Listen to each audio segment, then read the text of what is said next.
I don't know that the properties of diffusion are necessarily different. We can sort of do some mathematical comparisons and look at the curves and see if they're actually different. I think the biggest difference is more in how it fits in between direct one-to-one word of mouth and broadcast media. So broadcast media is very top-down. You only hear about things if it's published in the New York Times. There's some editor and a set of reporters, and they publish things there, and a lot of people see it. And word of mouth is very one-to-one, where we're in this room together, and the 4 or 5 people in this room might hear about what I have to say. And then what social media allows you to do is it allows you to expand your audience for those kind of one-to-one communications. It fits in the middle. And so what it allows us to do is have these kind of one-to-one types of interactions and passing of information, but actually make that a one to a few or one to many.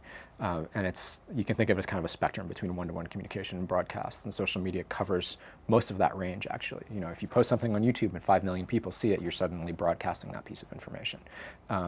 But most people who post things to YouTube, a very small number, a relatively small number of people will ever view those videos. And so it's the same kind of thing that's true on Facebook. You can reach a large number of people, or you can do, again, what I call this kind of local broadcasting, where you're saying something that's of interest to the set of friends that you care about, or the set of friends that you have added on Facebook that would be interested in seeing it.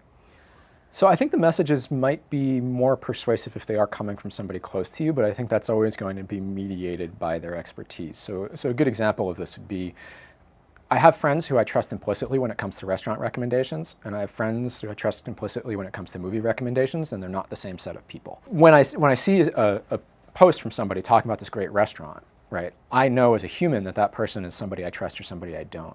And I think that we're able in the Facebook context to see these messages from a variety of our friends, get some sense of which people we trust to recommend which things, and we can actually process information, and it's more persuasive when it comes from the appropriate person. Whereas with the media, there's always some notion, I think, that somebody's trying to sell something, or that it's because it's for broadcast, it's for general purpose consumption. It's not necessarily something that is personal and tailored to me. And I don't have as much information to be able to say, well, NBC always advertises restaurants that I like. That's not really how it works with broadcast media.